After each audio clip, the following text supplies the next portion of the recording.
माझ्या बीड जिल्ह्यातील केज तालुक्यामधील मसाजोग या गावचे सरपंच जे आहेत संतोष देशमुख यांचा आता डायरेक्ट मृत्यू झालेला आहे।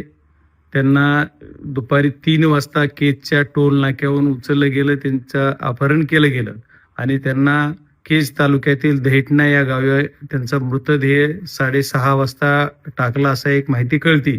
त्याच्यानंतर मला ही माहिती तशी 3:30-4 वाजता कळालेली होती। मी तेव्हापासून SP-ना फोन लावतोय। पोलीस SP जे आहेत ते फोन माझा स्वतःचा फोन माझ्या स्वतःच्या फोनवरून उचलला जात नाही, माझ्या PA कडून लावला तरी उचलला जात नाहीये। तिथं जी PI आहेत महाजन त्यांच्याशी मी आता बोललेलो आहे आणि या घटनेचा मी पहिल्यांदा निषेध करतो। बीड जिल्ह्याचा खासदार या नात्याने अशा ज्या घटना घडतात ह्याच्या पाठीमागे ह्याचा करता धरता कोण आहे?